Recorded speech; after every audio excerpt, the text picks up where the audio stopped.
사사 기드온의 이 말년을 우리가 살펴보고 또 전체 그의 삶이 주는 교훈들을 살펴보고요. 동시에 그 삶에서 사사 기드온이 했던 특별히 두 가지 행동을 주목할 겁니다. 사사 기드온이 했던 잘 이해가 가지 않는 두 가지 행동이 있습니다. 그 행동들을 해석 잘 해야 되는데 기드온이 도대체 왜 그랬을까? 라는 질문에 답도 함께 찾아보도록 하겠습니다.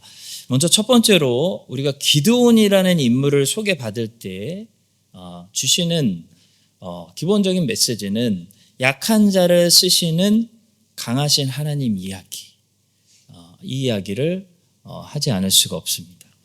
아마도 기드온이라는 인물을 통해 성경이 주고 있는 가장 기초적인 교훈은 하나님은 우리가 강해서 쓰시는 것이 아니고 하나님이 강해서 우리를 쓰신다라는 사실일 겁니다.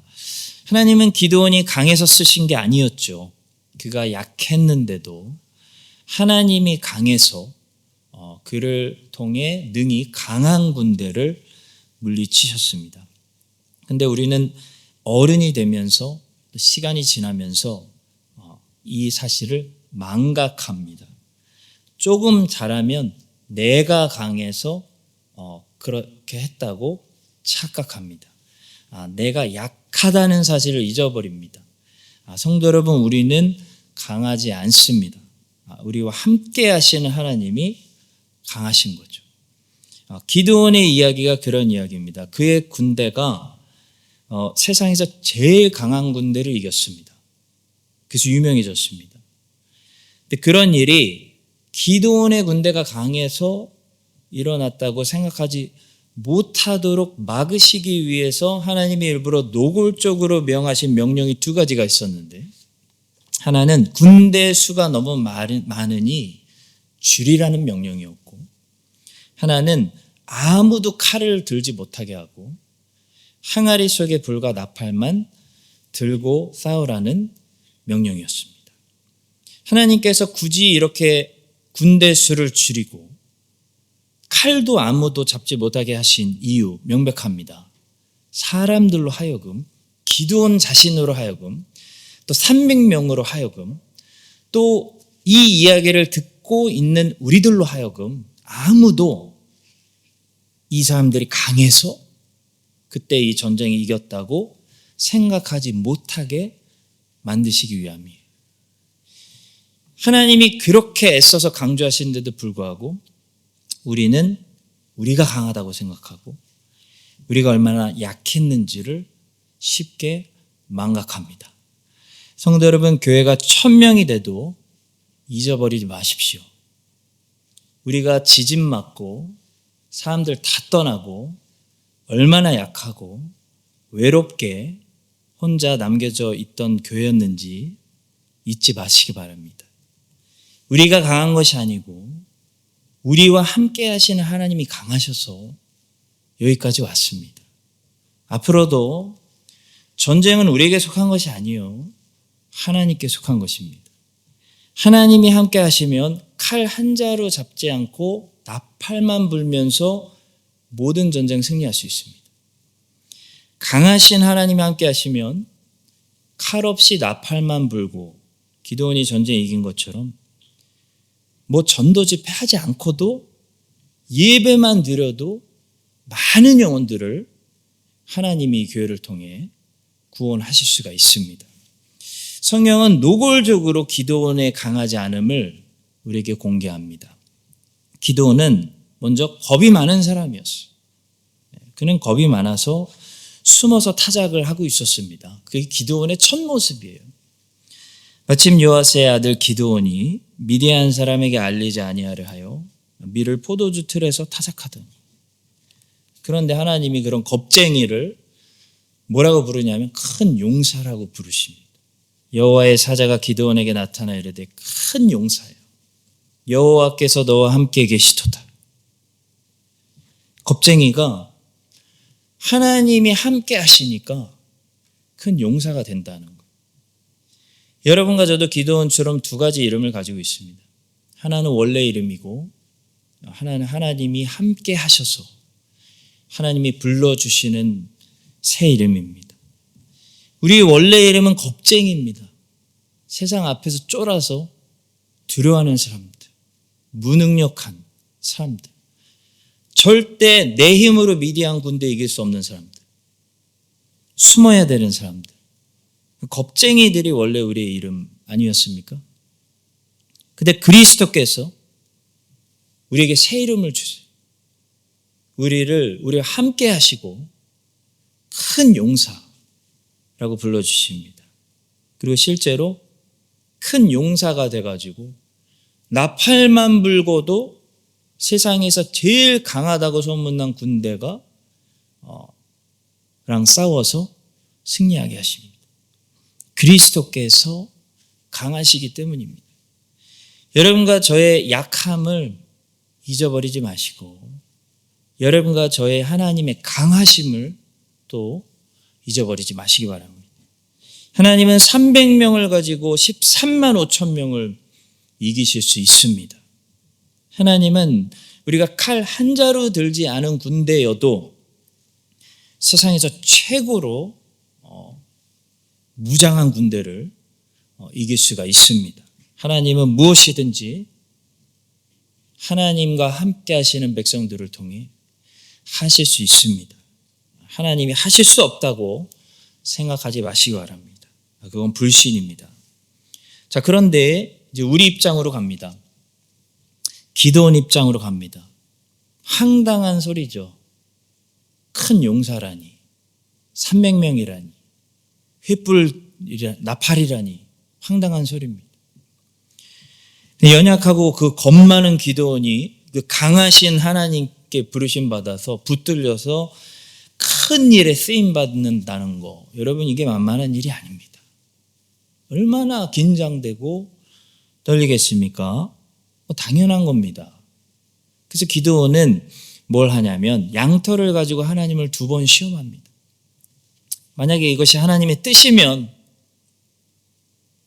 저 큰 일을 하시겠다고 나 같은 겁쟁이를 부르시는 게 이게 하나님의 뜻이면 하나님 양털에만 물이 있고 양털 주변에는 물이 없게 해달라고 기도했어요. 자, 그랬더니 정말 그렇게 되었습니다. 그리고 한 번 더 시험합니다. 이번에는 반대로 양털 주변에는 물이 있고 양털에만 물이 없게 해달라고 기도했어요. 기드온이. 이게 우리의 모습이에요. 그때 정말 그렇게 됐습니다. 성도 여러분, 이렇게 하나님을 기드온이 시험해도 될까요? 주일학교에서 많이 들었던 질문입니다. 왜냐하면 성경은 주 너의 하나님을 시험하지 말라고 말씀하고 있기 때문입니다.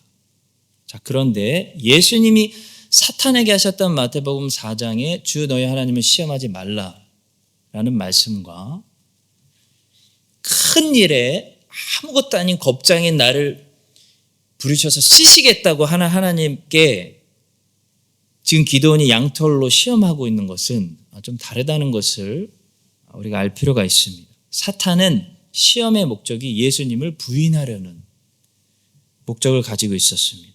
그러나 기드온은 지금 이 시험의 목적이 하나님을 부인하는 목적을 가진 게 아니라 오히려 하나님을 확인하는 목적을 가지고 있습니다. 또 기드온은 지금 하나님께 안 하겠다고 불순종하려는 재확인을 하고 있는 게 아니고 하나님의 뜻이 분명하다면 그 하나님의 뜻에 어떻게든 순종하려고 재확인을 간구드리고 있는 것입니다. 이것이 다릅니다. 이것이 기드온이 왜 그랬을까? 기드온이 왜 양털로 그때 하나님을 시험했을까에 대한 첫 번째 답입니다. 불순종하려고 확인하는 것은 잘못된 거지만 나 같은 겁쟁이를 이 큰 일에 쓰시겠다고요? 하고 순종하려고 떨려서 긴장돼서 두려워서 재확인을 부탁드리는 것은 잘못된 것이 아닙니다. 사실 우리는 자주 재확인이 필요합니다. 왜냐하면 우리는 기드온처럼 실력 없고 두려움 많은 겁쟁이들이기 때문입니다. 하나님이 그걸 아십니다. 어느 인간이 세상에서 가장 강한 군대와 싸우고 싶겠습니까? 싸워 본 적도 없는데요. 그래서 우리는 지금 이것이 하나님의 부르심이라는 그 확인, 하나님이 나와 동행하신다는 그 확인, 하나님이 나를 쓰셔서 이 불가능한 일에 승리를 주실 거라는 그 확인, 이 재확인이 우리 입장에서는 기드온처럼 자주 필요한 거예요. 왜냐하면 우리는 강하지 않고 약하기 때문입니다. 약한 도구가 강하신 하나님께 강한 일에 쓰임 받을 때 우리에게 자주 필요한 것은 재확인입니다. 재확인. 그래서 기드온의 양털 시험은 잘못한 것이 아니라 잘한 겁니다. 우리도 기드온처럼 자주 재확인 받아야 됩니다. 얼마나 적절한 확인입니까? 여러분, 어떻게 양털만 줬고 양털 주변은 바짝 마를 수가 있습니까? 이건 하나님이 기드온에게 주는 분명한 사인인 거죠. 이건 분명한 사인이에요. 그런데 하나님이 이렇게 분명한 사인 주셔도 사람은 금방 어떻게 되냐면 우연히 일어났던 것 같아 라고 생각하는 게 사람이에요. 그래서 하나님이 분명한 사인을 다시 한번 주시는, 부인할 수 없는 재확인을 다시 주시는, 이번에는 양털만 바싹 마르고 주변 다 젖어 있어요. 여러분, 이거는 불가능한 일이 두 번이나 일어날 수 없는 일이잖아요. 이건 분명한 하나님의 인도하심이잖아요. 이건 부인할 수 없는 하나님의 부르심이잖아요. 이건 우연이었다, 사고였다라고 우리가 부인할 수 없는 거잖아요. 우리의 연약함을 아시는 하나님께서 주님의 큰 일에 도구로 우리를 흔들어 사용하실 때마다 내가 너와 함께하고 있다, 내가 너를 쓰고 있다, 내가 내 전쟁을 이길 거다, 이런 확신을 자주 재확인 시켜주셔서 우리가 주님께 다 쓰임받을 때까지 기드온처럼 우리가 하나님을 철저하게 믿고 순종하고 강하고 담대한 믿음으로 미디안 군대 앞에 나갈 수 있도록 주님께서 자주 재확인으로 우리에게 강한 믿음 주시기를 예수님의 이름으로 축원합니다.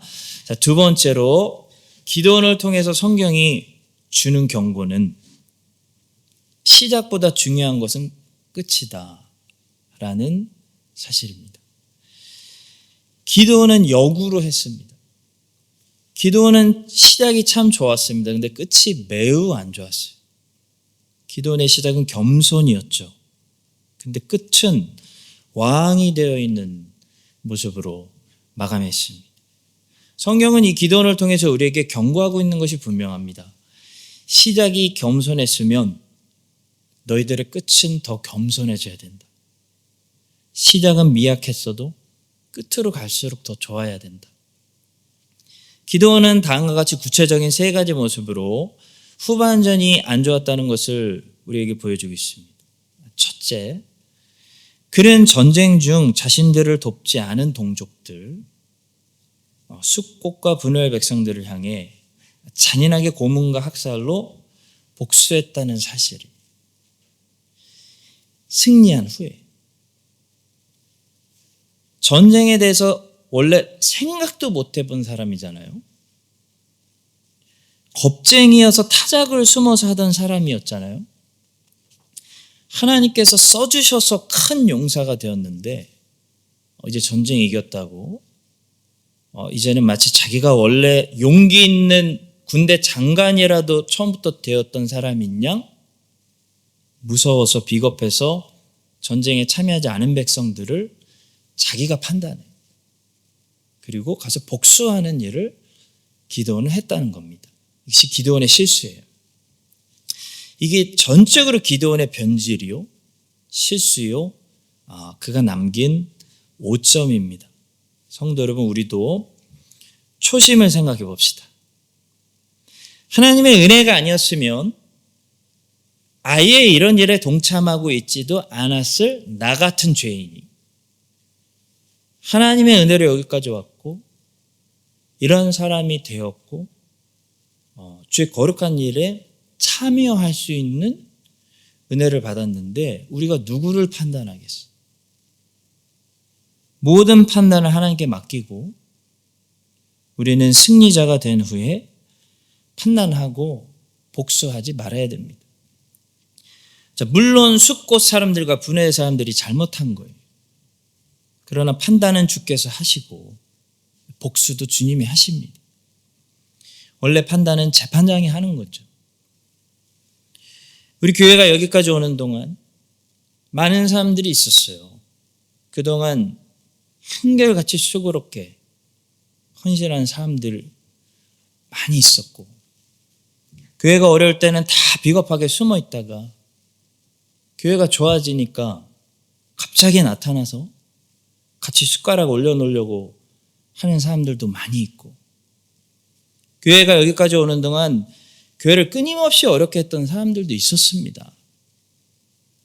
기도원도 마찬가지입니다. 기도원은 목숨 걸고 이 일에 헌신했고 그와 함께한 300명도 그랬습니다. 반면에 아무것도 하지 않은 숫곳 사람들과 분회의 사람들도 있었습니다.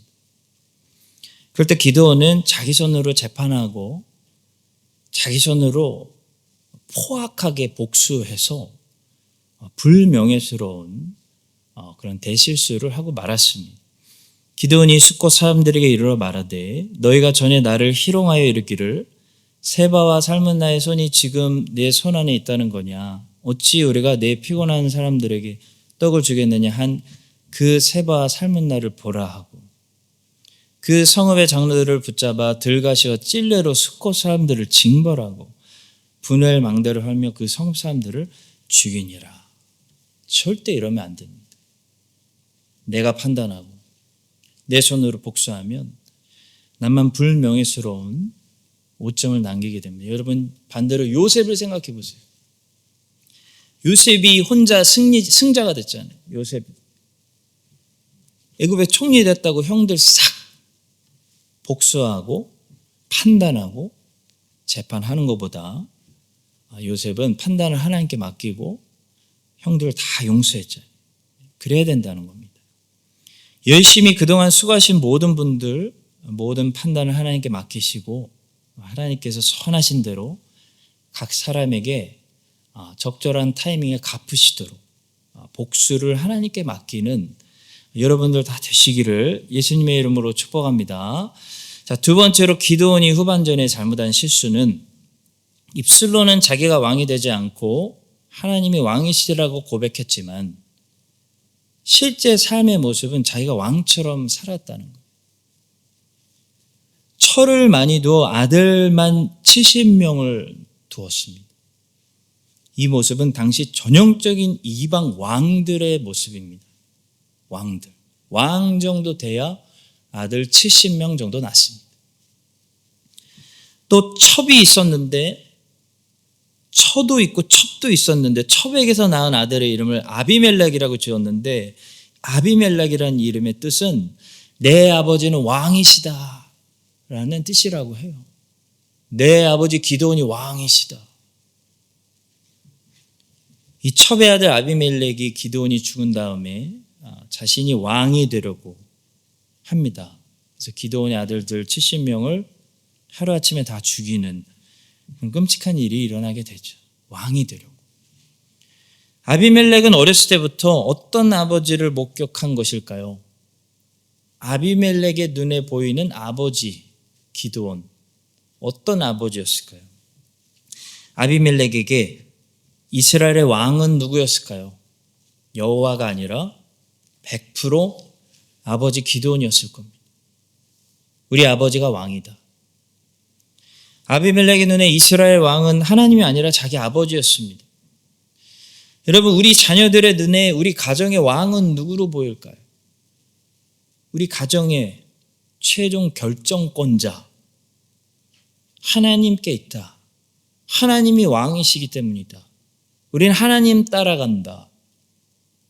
라고 보일까요? 아니면 우리 가정의 모든 최종 결정권자, 아빠다. 혹은 엄마다. 우리 아버지가 왕이다. 우리 어머니가 여왕이다. 이렇게 만약에 보인다면 우리도 별다르지 않은 거죠. 기도원과 별다르지 않은. 입술로는 교회에 와서 여호와가 왕이라고 우리가 고백하지만 우리가 다 결정하는, 삶으로는 내가 왕이고 내가 결정하고 그런 삶을 살고 있는 것은 아닐까요?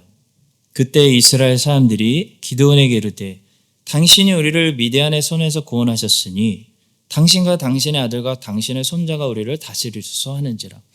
기드온이 그들에게 이르되 내가 너희를 다스리지 아니하겠고 나의 아들도 너희를 다스리지 아니할 것이요 여호와께서 너희를 다스리시리라 하니라. 여호와가 왕이다, 이런 고백이죠. 그러나 기드온이 아내가 많으므로 그의 몸에서 낳은 아들이 70명이었고 세겜에 있는 그의 첩도 아들을 낳았으므로 그 이름을 아비멜렉이라 하였더라. 입술로는 하나님이 나의 왕이십니다, 하나님이 이스라엘의 왕입니다라고 고백했지만 실제적인 모습은 우리가 왕으로 살아가는 그런 모습은 아니겠습니다. 우리 자녀들의 눈에 보기에도 여호와께서 우리 가정의 왕이시고 우리 사랑하는 엄마 아빠는 그 왕을 섬기는 우리 엄마 아빠 하나님의 종들이구나 라는 모습이 분명히 기도원과 다르게 여러분과 저에게는 보일 수 있게 하여 주시기를 예수님의 이름으로 축복합니다. 세 번째로 기드온이 후반전에 한 실수는 이제 마지막인데요. 그가 금 에봇을 제작해서 이스라엘로 하여금 우상 숭배에 빠지게 했다는 것입니다. 우리는 여기서 두 번째 질문을 던집니다. 기드온이 왜 그랬을까? 여러분, 기드온은 도대체 왜 금 에봇을 제작했을까요? 이거 중요한 질문이에요. 백성들에게 시각적인 만족을 제공해 주기 위함이었습니다. 아론이 시내산에서 백성들에게 시각적인, 촉감적인, 감각적인 만족을 채워주기 위해서 금송아지를 만들어준 것과 정확히 같은 맥락입니다. 성도 여러분, 무엇을 아셔야 되냐면 여기 수요예배 계신 분들, 백성들은 연약하고 무지하다는 사실입니다. 시내산에서도 이스라엘 백성들은 연약하고 무지하여 눈에 보이지 않는 하나님을 향한 신앙이 아예 없던지 아니면 있어도 굉장히 연약했습니다. 하나님은 이 사실을 알기 때문에 항상 눈에 보이는 목자를 세워주세요. 그래서 모세를 세우신 거예요. 근데 이 눈에 보이는 목자 모세가 40일 동안 눈에 안 보여요. 사라지니까 이스라엘 백성들은 애기들하고 똑같아요. 엄마 아빠 안 보이니까 불안해하기 시작한 거예요. 그래서 소동이 일어나고 난리가 날 것 같으니까 그 프레셔를 못 이기고 아론이 뭘 해준 거냐면 금송아지를 만들어 준 거예요. 그래서 그들의 안목의 정욕을 채워줌으로써 그들을 진정시킨 겁니다. 그러나 이게 하나님 보실 때 우상숭배가 되었다, 출애굽기는 말씀하고 있습니다. 기드온도 마찬가지. 이스라엘 백성들은 연약해요.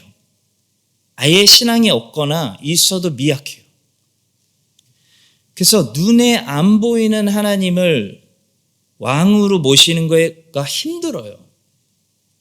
그래서 기드온에게 자신들의 왕이 되어달라고 부탁한 거예요. 안심하려고. 근데 이스라엘의 진짜 왕 하나님은 어떤 왕이십니까? 눈에 보이지 않는 분이에요. 눈에 보이지 않는 왕이에요. 세상에 어느 나라가 눈에 보이지 않는 왕을 가지고 있습니까? 이스라엘은 그게 싫었어요. 그래서 이스라엘 백성들은 무지하고 연약하기 때문에 눈에 보이는 무언가로 채움받지 않으면 눈에 안 보이는 하나님만으로는 만족을 하지 못하고 불안해서 살지를 못하는 거예요. 기도는 이 사실을 알았습니다. 그래서 타협했어요. 그래서 이 백성들에게 눈에 보이는 뭔가를 만들어 주었어요. 그것이 금 에봇입니다. 근데 이게 잘못한 겁니다. 왜냐하면 이것이 결국 이스라엘 백성들이 여호와를 섬기게 하는 것이 아니라 그것을 음란하게 그것을 섬기는 우상 숭배를 하도록 하는 일이 되었기 때문이죠. 기드온이 그 금으로 에봇 하나를 만들어 자기의 성읍 오브라에 두었더니 온 이스라엘이 그것을 음란하게 위함으로 영적 간음이에요. 그것이 기드온과 그의 집에 올무가 되니라. 자, 성도 여러분, 여기에 우리 한인장로교회가 알아야 되는 중요한 메시지가 들어있어요. 일반 백성들은 무지하고 연약하여 항상 눈에 보이는 뭔가를 채워주지 않으면 만족하지 못한다는 사실을 알고 계세요. 그들은 눈에 보이지 않는 하나님, 오감으로 느낄 수 없는 하나님을 믿는 일에 익숙하지 않아요. 오감으로 느껴지지 않는 하나님을 섬기는 일을 별로 즐거워하지 않아요. 그들은 말씀과 성령으로, 영과 진리로 영이신 하나님께 예배하는 게 어렵고, 대부분의 사람들은 오감으로 느끼는 하나님, 감정으로 예배하는 하나님, 눈에 어떤 결과로 보이는 하나님을 섬기는 것을 훨씬 더 좋아하고 안심한다는 사실이에요. 그래서 그들은 음악이 필요하고, 그래서 그들은 행사가 필요하고, 그래서 그들은 촛불이 필요하고, 그래서 그들은 집회를 하고 축제를 하는 거예요. 그들은 그렇게 안 하면 하나님이 함께 하시지 않는다고 생각합니다. 그들은 그렇게 하지 않으면 불안해합니다. 그게 느껴지는 교회로 가고 싶어 해요. 그들은 그래서 안목의 정욕, 육체의 정욕을 만족시켜줄 끊임없는 금송아지와 금 에봇을 요구하고, 그 금 에봇과 금송아지를 채워주는 게 로마 카톨릭주의예요. 거기서 예배를 개혁하겠다 하는 게 종교개혁이고요. 한인장로교회 성도 여러분, 잘 들으십시오. 그렇게 시각적인 안목의 정욕을 만족시켜주는 예배, 조명, 분위기, 감정과 느낌을 채워주는 예배는 우상숭배로 전락한다는 사실입니다. 기드온은 금 에봇을 만들어서 이 연약한 백성들의 시각적인 만족을 채워줄 것이 아니라 뭘 했어야 되냐면, 전쟁 후에 하나님의 모세 율법을 가르쳐야 됐어요. 성도 여러분, 하나님의 말씀을 가르쳐야 어떤 일이 일어나기 시작하냐면, 천천히 사람들이 영과 진리로 참되신 하나님께 참된 예배를 드리기 시작하는 거지. 하나님 말씀을 가르치지 않고 백성들이 무지 가운데 있으면 육체의 정욕으로 빠르고 쉽게 만족을 주는 예배, 그 잘못된 예배에 빠지는 거예요. 안목의 정욕을 만족시키는 예배, 감성을 자극하는 예배를 드리도록 종교 지도자들이 이끌어 가는 것은 기드온처럼 백성들을 빠르고 쉽게 좋아하니까, 사람들이 몰리니까, 원하니까 우상숭배로 인도하는 것과 같습니다. 이것이 기드온의 후반전이었습니다. 이것이 우리 한국교회의 후반전이 되지 않기를 간절히 바랍니다. 이것이 우리 크라이스트처치 한인장로교회의 후반전이 되지 않기를 바라며, 기드온은 금 에봇을 만들었으나 여러분과 저는 말씀으로 주의 백성들을 끊임없이 끈질기게 양육하여 자기 감정에도 취하는, 자기 느낌을 만족시키는 우상숭배가 아니라 성령 충만함과 진리 충만함으로 드리는 참된 예배를 드리는 이곳 한인장로교회 되시기를 예수님의 이름으로 축원합니다. 함께 기도하겠습니다.